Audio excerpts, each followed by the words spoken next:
vous savez, le jardin pour moi, ça doit être un jardin 4 branches. C'est-à-dire qu'on doit avoir des fruits, des fleurs, des légumes et des herbes de santé. C'est le jardin champêtre par excellence. Je ne conçois pas par exemple le potager sans avoir quelques dahlias au bout des rangées de laitues, sans avoir quelques rosiers à longue tige pour avoir des fleurs pour la maison, pour les vases de la maison. Et puis également un jardin champêtre, c'est un jardin qui vit au rythme des saisons.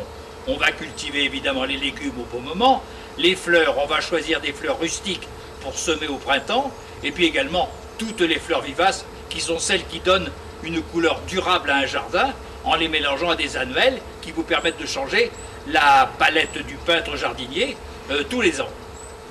Le fruitier évidemment, lui vous apporte également des fruits, et puis je suis un curieux de petits arbustes, ou d'arbustes nains si vous voulez, comme les cassissiers, comme les framboisiers, comme les amélanchiers, comme les aronias, comme également l'Eleagnus evangei, qui vous apportent un tas de petites baies comestibles, car il faut faire attention à ces baies qu'on trouve dans les jardins et qui parfois sont toxiques, car les enfants également courent dans les jardins. Ah bon, le rapport sentimental, si vous voulez, c'est un jardin où on ne se sent pas seul.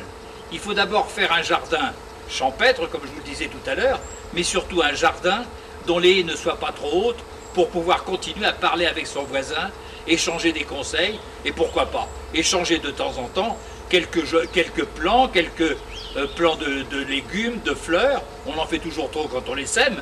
Alors là, évidemment, c'est important de parler avec son voisin et d'échanger des idées. C'est un jardin convivial.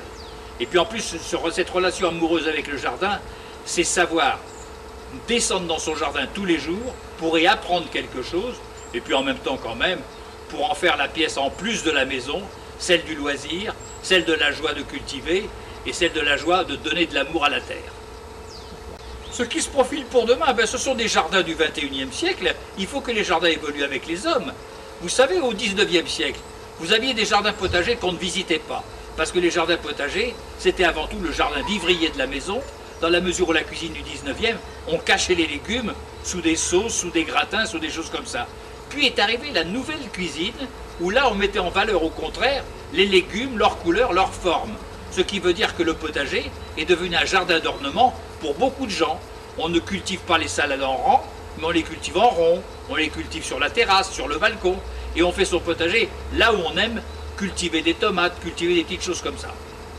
Les jardins de demain seront avant tout des jardins d'acclimatation. On va acclimater chez nous des plantes qui viennent du bout du monde.